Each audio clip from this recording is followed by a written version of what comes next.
Hello students, आज हम पढ़ने जा रहे हैं फिजिकल वर्ल्ड। फिजिकल वर्ल्ड मतलब फर्स्ट चैप्टर है आपका किसका, 11th क्लास का। 11th क्लास का फर्स्ट चैप्टर जिसमें फिजिकल वर्ल्ड मतलब फिजिक्स के बारे में और साइंस के बारे में बताया गया है। यानी कि जिसका कंटेंट क्या है, बहुत बेसिक सा है। बेसिक मतलब जो टॉपिक्स इंक्लूड किए गए हैं जिसमें उसको छोड़ना नहीं है हमें, ताकि हमारा आगे फिजिक्स में इंटरेस्ट क्रिएट करने के लिए ये वाला चैप्टर है जो बहुत ज़रूरी है। इस चैप्टर में हम क्या क्या कंटेंट देखने वाले हैं, क्या क्या पढ़ने वाले हैं वो देखिए। सबसे पहले हम देखेंगे व्हाट इज़ साइंस, कि हमारी साइंस क्या है। आप सब जानने के लिए उत्सुक हो गए साइंस क्या है। एक्चुअल में जिसको हम पढ़ने जा रहे हैं, जिस फिजिक्स को हम पढ़ने जा रहे हैं वो किसकी ब्रांच है, साइंस की ब्रांच है। तो हमें ये भी तो पता होना चाहिए कि साइंस क्या है, फिर हमें ये भी पता होना चाहिए कि फिजिक्स क्या है। ठीक है, तो इसमें हम ये भी देखेंगे कि व्हाट इज़ फिजिक्स क्या है। फिर हम देखेंगे हमारी फिजिक्स में स्कोप क्या क्या है, हम फिजिक्स में क्या क्या कर सकते हैं। ठीक है, फिजिक्स ने हमें क्या क्या दिया है। Physics in relation to other sciences, physics हमारे दूसरी साइंसेज से कैसे रिलेटेड है। दूसरी साइंसेज का मतलब समझते हो, जैसे कि केमिस्ट्री, बायो, मैथमेटिक्स, ज्योग्राफी, इन सारी साइंसेज से हमारी फिजिक्स कैसे रिलेटेड है। ठीक है, physics related to our society, हमारी सोसाइटी से फिजिक्स कैसे रिलेटेड है। सोसाइटी मतलब हम सोसाइटी तो हम ही है ना, हम खुद ही हमारी सोसाइटी है। तो हम सारे मिलके हम मशीनों से घिरे हुए हैं। ये सारी मशीनें हैं जो ये किस पे डिपेंड होती हैं, साइंस के लाज पे डिपेंड होती हैं। और वो साइंस के लाज कहाँ से आते हैं, फिजिक्स से ही तो आते हैं निकल के। तो फिजिक्स हमारी सोसाइटी से कैसे रिलेटेड है, हम इसमें ये भी पढ़ने वाले हैं। फिर हम देखेंगे फंडामेंटल फोर्सेस इन नेचर के फंडामेंटल फोर्सेस क्या है, मतलब हमारी नेचर जो बेसिक से फोर्सेस है जो बहुत ही इंपॉर्टेंट है हमारे लिए। वो 4 बेसिक फोर्सेस क्या क्या है। नंबर 1 तो क्या है, ग्रेविटेशनल फोर्स। दूसरा क्या है, इलेक्ट्रोमैग्नेटिक फोर्स। तीसरा है स्ट्रॉन्ग न्यूक्लियर फोर्स। और चौथा है वीक न्यूक्लियर फोर्स। ठीक है, ये 4 फंडामेंटल फोर्सेज हम पढ़ने वाले हैं इस चैप्टर में। फिर हम देखेंगे इस चैप्टर में अगला टॉपिक होगा नेचर ऑफ फिजिकल लाज, मतलब फिजिकल लाज का नेचर पढ़ने वाले हैं। फिजिकल लाज का नेचर मतलब conservation of energy, conservation of linear momentum, conservation of angular momentum and law of conservation of charge. ये 4 हम क्या पढ़ेंगे, कंजर्वेशन ऑफ लाज मतलब कंजर्वेशन लाज पढ़ेंगे। 4 कंजर्वेशन ऑफ लाज है, क्या क्या है, conservation of energy, conservation of linear momentum, conservation of angular momentum और कंजर्वेशन ऑफ चार्ज। ठीक है, चलो फिर हम इस चैप्टर का फर्स्ट टॉपिक कवर करते हैं। क्या है first topic, what is science. सबसे पहले हम यही समझते हैं कि साइंस क्या है, कि साइंस की शुरुआत करने वाले हैं तो सबसे पहले ये पता होना चाहिए हमें कि साइंस क्या है। ठीक है, तो साइंस को डिफाइन करेंगे हम, the knowledge which human have gain through observations and experiments when organised systematically is called science. मतलब ह्यूमन जो नेचर से नॉलेज गेन करता है, नेचर से नॉलेज कैसे गेन करता है, वो ऑब्जर्व करके, किसी भी चीज़ को ऑब्जर्व करके, ऑब्जर्वेशंस करेगा। फिर उसके क्या, सबसे पहले क्या करेगा, किसी चीज़ को ऑब्जर्व करेगा, फिर उसको क्या करेगा, उसके ऊपर एक्सपेरिमेंट करेगा, और फिर उसको सिस्टमेटिकली क्या करेगा, ऑर्गेनाइज्ड करेगा। मतलब सिस्टमेटिक वे में उसको ऑर्गेनाइज्ड करेगा। उसके बाद हमारी क्या निकल के आती है, उस सिस्टम को हम क्या बोलते हैं, साइंस बोलते हैं। इस पूरे प्रोसेस को हम क्या बोलते हैं, साइंस बोलते हैं। जैसे कि न्यूटन ने क्या किया था, जब एप्पल पेड़ से नीचे गिर रहा था उसको क्या किया था, ऑब्जर्व किया था ना उन्होंने। पहले उसको ऑब्जर्व किया, ऑब्जर्व करते ही सीधा तो ये नहीं किया कि उन्होंने सीधा ही उनका ला निकल के आ गया और उन्होंने सीधा ला दे दिया। पहले उन्होंने एक्सपेरिमेंट करके देखा, बहुत सी और भी चीज़ें गिरा के देखी, फिर सोचा ये चीज़ें नीचे ही क्यों आ रही हैं, ऊपर क्यों नहीं जा रही। तो उन्होंने एक्सपेरिमेंट करके देखा, फिर उसको ऑर्गेनाइज किया सिस्टमेटिकली और अपने ला दिए। अभी जब तो हम पढ़ते हैं ना,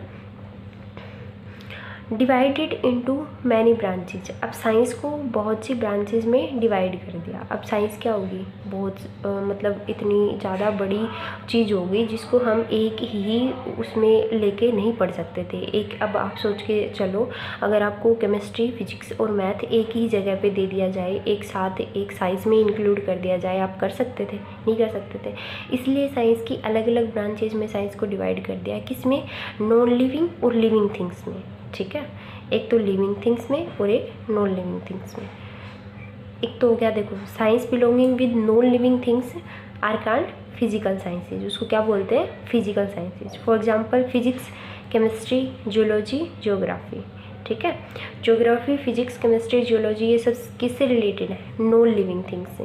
नॉन लिविंग थिंग्स मतलब इसमें फिजिक्स में जो नेचर से रिलेटेड लॉज होते हैं, केमिस्ट्री में केमिकल से रिलेटेड चीज़ें होती हैं, मतलब नॉन लिविंग थिंग्स आती हैं इसमें सारी, ठीक है। फिर दूसरी की क्या होगी, हमें पता है दूसरी साइंस कौन सी है? बायोलॉजिकल साइंस, जो हमारे डॉक्टर्स को पता है, बॉटनी, जियोलॉजी, बायोलॉजी, ठीक है, जिसको बायोलॉजी बोलते हैं। तो वो क्या हो गया, हमारे लिविंग थिंग्स से रिलेटेड हो गई। अब देखो, अल्बर्ट आइंस्टीन जो आपको पता ही है बहुत बड़े साइंटिस्ट हैं, उन्होंने साइंस को डिफाइन किया, उन्होंने साइंस की डेफिनेशन दी। उनके अकॉर्डिंग साइंस की डेफिनेशन देखो क्या है, science is a creation of human mind with its freely invented ideas and concepts. मतलब साइंस क्या है, एक ह्यूमन माइंड का क्रिएशन है। मतलब क्रिएट तो किसने किया है? ह्यूमन ने खुद अपने माइंड में क्रिएट किया है, बट फ्रीली इन्वेंट किया है उसको। फ्रीली इन्वेंट मतलब अपने माइंड में पहले किसी भी आइडिया को सोचा उन्होंने, मतलब ऑब्जर्व किया किसी भी चीज़ को, एक्सपेरिमेंट किया और सिस्टमेटिकली ऑर्गेनाइज्ड किया, मतलब उसके कॉन्सेप्ट तक पहुँचे। सिस्टमेटिकली ऑर्गेनाइज्ड करने का मतलब है कि जो आइडिया उन्होंने लिया है ना, जो उन्होंने ऑब्जर्व किया है आइडिया, उसको क्या किया, सिस्टमेटिकली ऑर्गेनाइज्ड किया, मतलब उसके कॉन्सेप्ट तक पहुँचे कि ये किस चीज़ से रिलेटेड है, ठीक है।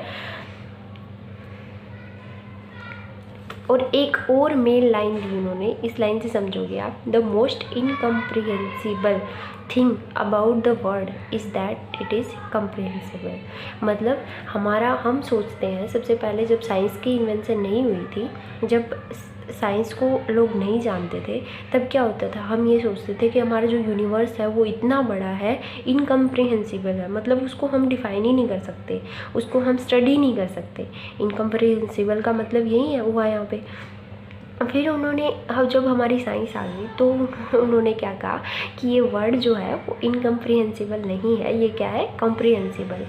मतलब हम इसको डिफ़ाइन कर सकते हैं, कुछ बेसिक से लाज है, कुछ डेफिनेट लाज है, मतलब कुछ नंबर ऑफ लाज है, वो उस पूरे यूनिवर्स को डिफ़ाइन कर सकते हैं, मतलब उसको हम कम्प्रिहेंसिबल बना सकते हैं इस इनकम्प्रिहेंसिबल चीज़ को। मतलब इम्पॉसिबल चीज़, ये जो इम्पॉसिबल लग रहा है यूनिवर्स को स्टडी करना, वो क्या है, पॉसिबल है। मेन बात कहने की ये थी, ठीक है। अब देखो, scientific method and scientific theory, दूसरा हमारा क्या था, scientific method and scientific theory. अब साइंस को एक सिस्टमेटिकली वे में ही तो समझेंगे हम, ऐसे थोड़े ना कि साइंस कोई भी आएगा अपनी थ्योरी दे देगा, उसको एक सिस्टम होता है साइंस का भी, और वो सिस्टम पढ़ेंगे हम, साइंटिफिक मेथड पढ़ेंगे। एक साइंटिफिक मेथड क्या होता है, साइंटिफिक मेथड क्या होता है, इसमें ये 4 स्टेप्स होते हैं साइंटिफिक मेथड में। कौन कौन से? टेकिंग ऑब्जर्वेशन, सबसे पहले हम किसी भी चीज़ को ऑब्जर्व करेंगे, ठीक है। अब ये चीज़ कैसे कैसे हो रही है, कोई भी ह्यूमन माइंड फ्रीली इन्वेंट करेगा, मतलब फ्रीली मतलब फ्री बैठा है कोई भी और वो सोच रहा है, उसने ऑब्जर्व की ये चीज़ कि ये नेचर में ये वाली चीज़ें कैसे कैसे हो रही हैं, फिर उसने ऑब्जर्व किया, ऑब्जर्व तो कर लिया, फिर स्टडिंग दीज ऑब्जर्वेशंस, फिर उस ऑब्जर्वेशन पे क्या करेगा, अध्ययन करेगा, स्टडी करेगा, ठीक है। उसको क्वालिटेटिव और क्वांटिटेटिव वे में अलग अलग से डिफ़ाइन करके, ठीक है। क्वालिटेटिव और क्वांटिटेटिव का मतलब समझते हो, क्वांटिटेटिव मतलब मैथमेटिकल वे में, ठीक है, और क्वालिटेटिव उसकी क्वालिटी के हिसाब से उसको डिफ़ाइन करेगा। फिर हम उसकी क्या करेंगे, मैथमेटिकल मॉडलिंग, मतलब मैथमेटिकली प्रूव करेंगे उस चीज़ को कि ये चीज़ कैसे हो रही है, मतलब जो हमने ऑब्जर्व किया है वो रियल में हमने सही ऑब्जर्व किया या गलत ऑब्जर्व किया है, क्या चीज़ है वो रियल में, उसको हम एक मैथमेटिकल, जैसे किसी भी आपने फिजिक्स में पढ़े होंगे, हर किसी चीज़ के फॉर्मूले होते हैं ना, जैसे डिस्टेंस का फॉर्मूला, टाइम का फॉर्मूला, ऐसे फॉर्मूले होते हैं। वो मैथमेटिकल मॉडलिंग उनकी एक्सपेरिमेंट के बाद ही दी गई है ना, उनको एक मैथमेटिकल रूप दिया गया है उनको बाद में, ठीक है। फिर उसको हम थ्योरेटिकली प्रिडिक्ट करेंगे, उसकी थ्योरेटिकल प्रिडिक्शन की जाएगी, और फिर लास्ट में हम उसका क्या करेंगे, वेरिफिकेशन। वेरिफिकेशन बिना तो कोई भी साइंटिफिक लॉज को मतलब माना ही नहीं जाता ना, ऐसे आपको ये तो सब आप लोग जानते हो। एक्सपेरिमेंट वेरिफिकेशन होएगा लास्ट में उस एक्सपेरिमेंट का, तब वो क्या होएगा, आपका एक ला बन जाता है, आपकी थ्योरी किस में कन्वर्ट हो जाती है, ला में कन्वर्ट हो जाती है जो। अब देखो इसी चीज़ को देखो, साइंटिफिक मेथड है ये, साइंटिफिक मेथड जो अभी मैंने स्टेप बताए। सबसे पहला स्टेप क्या था हमारा, एक्सपेरिमेंटल डाटा वेरिफिकेशन, ठीक है। फर्स्ट स्टेप ये था। दूसरा हमने क्या किया, आइडेंटिफाइंग पैटर्न, हमने उसको आइडेंटिफाई किया, ठीक है, क्वालिटेटिव और क्वांटिटेटिव वे में। और तीसरा स्टेप हमारा क्या था, सजेस्टिंग हाइपोथेसिस, मतलब हमने उसकी थ्योरी प्रिडिक्ट की, ठीक है, हाइपोथेसिस प्रिडिक्ट की। और लास्ट में क्या है हमारा, थ्योरेटिकल प्रिडिक्शन, हमने क्या किया, थ्योरेटिकली प्रिडिक्ट किया। ये हमारे सारे स्टेप्स किसके हैं, साइंटिफिक मेथड्स के, ठीक है, किसके स्टेप हैं, साइंटिफिक मेथड के। अब देखो, अब आया मेन हमारा क्या है, अब तक तो हम क्या पढ़ रहे थे, साइंस की, साइंस क्या है, अब हम पढ़ेंगे फिजिक्स क्या है, ठीक है। व्हाट इज़ फिजिक्स, फिजिक्स क्या है, physics is the branch of science which deals with the study of nature and natural phenomena. Nature और नेचुरल फिनोमिना से जो रिलेटेड है वो क्या है, हमारी फिजिक्स है। आपको पता है फिजिक्स में जो भी लॉज होते हैं, जैसे कि हमारा, हम कह सकते हैं, अब देखो इसको, फिजिक्स को हम समझने के लिए क्या करेंगे, एक एग्जांपल ले सकते हैं, जैसे कि हमारा नेचर और नेचुरल फिनोमिना से कैसे रिलेटेड है। जैसे कि हम एक वर्ड, एक होता है फोर्स होता है, जो हमने अभी कंटेंट में मैंने बताया था, ग्रेविटेशनल फोर्स, ठीक है। ग्रेविटेशनल फोर्स क्या होता है, अर्थ, मतलब हमारे अर्थ के दो जो बहुत ज़्यादा हैवी बॉडी होती है, हैवीली मास की जो बॉडी होती है, जैसे कि अर्थ और सन है, ठीक है, उन दो बॉडीज़ के बीच का मास से रिलेटेड जो फोर्स होता है, ठीक है, वो फोर्स क्या कहलाता है, ग्रेविटेशनल फोर्स। अब इसमें हमने क्या पढ़ा, अब जैसे पहले थ्योरी आई थी कि हमारी अर्थ क्या है, एक स्केयर की फॉर्म में है, स्केयर की फॉर्म में ऐसे आया था ना कि रेक्टेंगल या स्केयर की फॉर्म में है, ऐसे नहीं पता था कि ये हमारा एक स्फीयर है। बाद में उस थ्योरी को आगे स्टडी किया गया, उसके बाद हमें पता चला कि हमारा अर्थ क्या है, एक स्फीयर है बजाय कि स्केयर के, ठीक है। तो ऐसे ही हमारे जो नेचुरल फिनोमिना है, जो ऊपर हमारे यूनिवर्स के अंदर क्या क्या घटित हो रहा है, वो सब कुछ हमारी कौन देता है वो लॉज, फिजिक्स देती है, ठीक है। उस फिजिक्स को देखो, अब आप आगे पढ़ोगे ना, आपको सब पता चल जाएगा कि हाँ सच में वो सारे लॉज हमारे कहाँ से निकल के आते हैं, फिजिक्स से निकल के आते हैं। अब फिजिक्स जो है वो दो प्रिंसिपल पे बेस्ड है, दो प्रिंसिपल पे, एक क्या है यूनिफिकेशन और दूसरा क्या है रिडक्शनिज्म।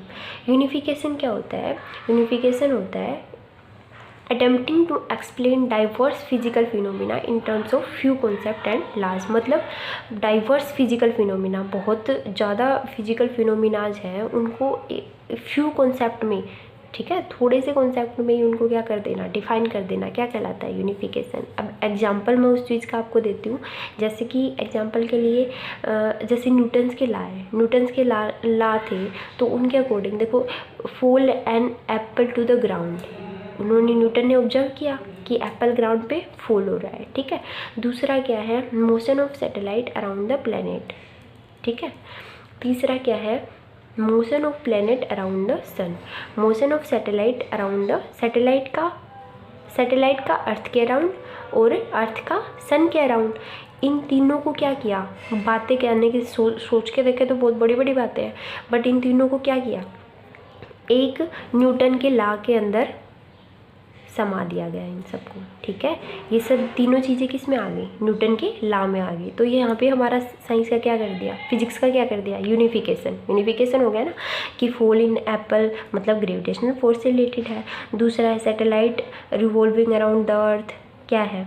तीसरा क्या है हमारा, प्लैनेट रिवॉल्विंग अराउंड द सन के अराउंड रिवॉल्व कर रहा है, वो कैसे रिवॉल्व कर रहा है। तो वो सारे लॉ किस में समा गए, एक न्यूटन लॉ में। मतलब एक न्यूटन लॉ इन सबको क्या करता है, एक्सप्लेन करता है। वो क्या हो गया हमारे फिजिक्स का यूनिफिकेशन, ठीक है। रिडक्शनिज्म, अब रिडक्शनिज्म को कैसे डिफाइन करेंगे, reductionism attempting to drive the properties of a bigger more complex system from the properties of its constitute simple particles. मतलब रिडक्शनिज्म क्या होता है, जैसे अब मैं इसको एक सिंपल से एग्जांपल से समझाती हूँ। जैसे थर्मोडायनेमिक्स है, ठीक है। थर्मोडायनेमिक्स क्या है, एक फिजिक्स की ब्रांच है, ठीक है।